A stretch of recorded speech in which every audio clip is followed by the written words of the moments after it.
Hello guys, ഇന്ന് നല്ല അടിപൊളി ഒരു ചിക്കൻ കറി ആയിട്ടാണ് കേട്ടോ വന്നിരിക്കുന്നത്. നല്ല ഈസിക്ക് ഉണ്ടാക്കിയെടുക്കാൻ പറ്റും. അതുമാത്രമല്ല ഈസിയാണെന്ന് കരുതി ടേസ്റ്റിന് ഒരു കോംപ്രമൈസും ഇല്ല. അടിപൊളിയാണ്, നിങ്ങൾക്ക് ധൈര്യമായിട്ട് ഉണ്ടാകാം. അപ്പോൾ അതെങ്ങനെയാണെന്ന് നമുക്കൊന്ന് നോക്കിയാലോ. ഇതാ ചട്ടി ചൂടാക്കി അതിലേക്ക് എണ്ണ ഒഴിച്ചതിന് ശേഷം ഉലുവ ഇട്ട് കൊടുത്തിട്ടുണ്ട്. ഉലുവൻ സാധനം നമ്മുടെ കറിക്ക് കൊഴുപ്പ് കൂട്ടാനും നല്ലതുപോലെ സഹായിക്കുന്നതാണ്. അപ്പോൾ എന്താ ഉലുവ ഇട്ടു. അതിലേക്ക് ഞാൻ കൊച്ചുള്ളി, കറിവേപ്പില, പിന്നെ സവാള, ഇത് മൂന്നുമാണ് കേട്ടോ ചേർക്കുന്നത്. കൊച്ചുള്ളി ഞാൻ കുറച്ച് ക്രഷ് ചെയ്തെടുത്തിട്ടുണ്ട്. കുറച്ച് ഞാൻ മുഴുവൻ ഇതിലേക്ക് ചേർത്തിട്ടുണ്ട്. ക്രഷ് ചെയ്തെടുത്തതെന്ന് പറഞ്ഞാൽ ഇഞ്ചിയും വെളുത്തുള്ളിയും മുളകും കൂടെ ക്രഷ് ചെയ്യുന്ന സമയത്ത് അതിലേക്കിട്ടാണ് കേട്ടോ ക്രഷ് ചെയ്തെടുത്തത്. അപ്പോൾ എന്താ ഇത് നല്ലതുപോലെ പേസ്റ്റ് ആവുന്ന രീതിയിൽ നല്ലതുപോലെ നമുക്ക് വഴറ്റിയെടുക്കാം. അപ്പോൾ പെട്ടെന്ന് വഴറ്റി കിട്ടാനുള്ള ഒരു ട്രിക്കാണ് ഉപ്പ് ചേർത്ത് കൊടുക്കുക എന്നുള്ളത്. കുറച്ച് മാത്രമേ ചേർത്ത് കൊടുത്തിട്ടുള്ളൂ. അപ്പോൾ ആവശ്യമാണ് എന്നുണ്ടെങ്കിൽ നമുക്ക് പിന്നെ ടേസ്റ്റ് ചെയ്തിട്ട് നമുക്ക് ചേർത്ത് കൊടുക്കാവുന്നതേ ഉള്ളൂ. അപ്പോൾ ഇത് നല്ലതുപോലെ ഒന്ന് മൂടി വെച്ച് ആവിയിലൊന്ന് വേവിച്ചെടുത്തതിന് ശേഷം തുറന്നതാണ് ഞാൻ നല്ലതുപോലെ വഴറ്റിയെടുത്തതിന് ശേഷം അതിലേക്ക് ഇഞ്ചിയും വെളുത്തുള്ളിയും കൊച്ചുള്ളിയും മുളകും കൂടെ ഉള്ള പേസ്റ്റ് ഞാൻ ഇതിലേക്ക് ചേർത്ത് കൊടുക്കുന്നുണ്ട്. ഈ ഇഞ്ചിയുടെയും വെളുത്തുള്ളിയുടെയും പച്ചച്ചവ മാറുന്നത് വരെ നല്ലതുപോലെ ഒന്ന് ഇളക്കി കൊടുക്കണം. ഇളക്കി കൊടുത്ത് കുറച്ച് നേരം നമ്മൾ അടച്ച് വെച്ചും കൂടെ ആവിയിൽ വേവിക്കുന്നുണ്ട്. അപ്പോൾ ഇഞ്ചി വെളുത്തുള്ളി എന്ന് പറഞ്ഞാൽ പെട്ടെന്ന് നമുക്ക് അടിയിൽ പിടിക്കാൻ സാധ്യതയുള്ളൊരു സാധനമാണ്. അതുകൊണ്ട് തന്നെ ഇടയ്ക്ക് ജസ്റ്റ് ഒന്ന് തുറന്ന് നോക്കി എന്താണ് പാകമായോ എന്നൊക്കെ നോക്കിയിട്ട് നമുക്ക് നല്ലതുപോലെ വഴറ്റി കൊടുക്കാം.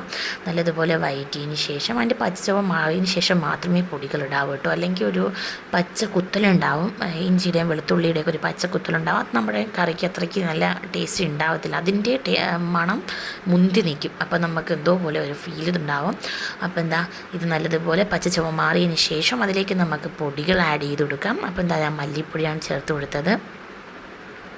മല്ലിപ്പൊടി, മഞ്ഞൾപ്പൊടി, മുളക് പൊടി, അതേപോലെ തന്നെ ചിക്കൻ മസാല, ഇത് ഇത്രയും കൂടി ചേർത്ത് ഇതിൻ്റെ പച്ചച്ചവ മാറുന്നത് വരെ നല്ലതുപോലെ നമുക്ക് വഴറ്റിയെടുക്കാം. പൊടികളാണ്, അതുകൊണ്ട് തന്നെ കൈവിടാതെ ഇളക്കിയേ പറ്റുള്ളൂ. കാരണം മൂട്ടിൽ പെട്ടെന്ന് പിടിക്കാൻ സാധ്യതയുള്ള സാധനമാണ്. കരിഞ്ഞു പോയാൽ പിന്നെ കയ്പ്പുണ്ടാകും, ഒരു കശർപ്പുണ്ടാവും പൊടികളുടെ കരിഞ്ഞതിൻ്റെ. മാത്രം ഒരു മണവും ഉണ്ടാവാൻ സാധ്യതയുണ്ട്. അതുകൊണ്ട് തന്നെ പൊടികൾ ചേർത്തതിന് ശേഷം നല്ലതുപോലെ ഒന്ന് ഇളക്കി കൊടുക്കുക, കൈവിടാതെ ഇളക്കി കൊടുക്കുക.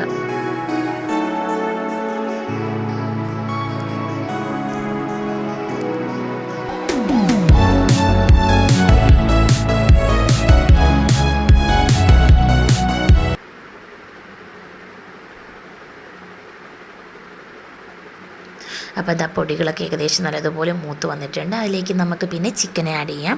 ചിക്കൻ ആഡ് ചെയ്തിട്ട് ഈ മസാലകളൊക്കെ അതിൻ്റെ അകത്ത് പിടിക്കാൻ വേണ്ടിയിട്ട് നല്ലതുപോലെ ഒന്ന് എല്ലാം കൂടി മിക്സ് ചെയ്തെടുക്കാം. അപ്പോൾ ഇതിലേക്ക് നമ്മൾ വെള്ളം അഡീഷണലി ചേർക്കേണ്ട ആവശ്യമില്ല. കാരണം ചിക്കനിൽ നിന്ന് തന്നെ നല്ല വെള്ളം ഇറങ്ങും.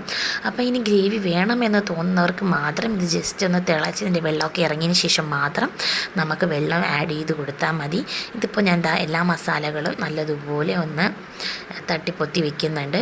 ഞാനാണെങ്കിൽ ഗ്യാസിലാണ് കേട്ടോ താളിച്ചതിന് ശേഷം അടുപ്പിലേക്ക് മാറ്റുന്നുണ്ട്. പിന്നെ വിറകടുപ്പിലിരുന്നാണ് വെന്തെടുക്കുന്നത്. അപ്പം നിങ്ങൾ ഗ്യാസ് അടുപ്പിലാണ് വേവിക്കുന്നത് എന്നുണ്ടെങ്കിൽ കുറച്ച് ഫ്ലെയിം ഒന്ന് താഴ്ത്തി വെച്ചിട്ട് നമുക്ക് വേവിച്ചെടുക്കാം. അപ്പോൾ എന്താ ഞാൻ അടുപ്പിലേക്ക് മാറ്റാനായിട്ട് പോവുകയാണ്. അപ്പോൾ ഇത് അടച്ച് വെച്ച് അടുപ്പിലേക്ക് ഞാൻ മാറ്റിയിട്ടുണ്ട്. ഇനി ബാക്കി തീയിലിരുന്ന് അത് തിളച്ച് അതിനകത്ത് നിന്ന് വെള്ളം ഇറങ്ങും. ഇടയ്ക്ക് നമ്മളൊന്ന് തുറന്ന് നോക്കി വെള്ളമൊക്കെ ഇറങ്ങിയിട്ടുണ്ടോ എന്നൊക്കെ നോക്കി. ഞാൻ ഇതിലേക്ക് പിന്നെ കുരുമുളക് പൊടി ഇട്ടിട്ടുണ്ടായിരുന്നു കേട്ടോ. പിന്നെ അത് എടുക്കാൻ മറന്നുപോയി. അപ്പോൾ എന്താ മസാല ഇട്ട് കൊടുത്തിട്ടുണ്ട്. മസാല ഇട്ട് കൊടുത്തതിന് ശേഷം കുറച്ച് നേരം ഒന്ന് വേവിച്ചതിന് ശേഷം ഒന്ന് തിളയൊക്കെ വന്നതിന് ശേഷം നമുക്ക് വാങ്ങി വയ്ക്കാം. അപ്പോൾ ഓൾമോസ്റ്റ് നമ്മുടെ ചിക്കൻ കറി റെഡി ആയിട്ടുണ്ട്. എല്ലാവരും ഉണ്ടാക്കി നോക്കണം. എന്നിട്ട് ഫീഡ്ബാക്ക് അറിയിക്കുക.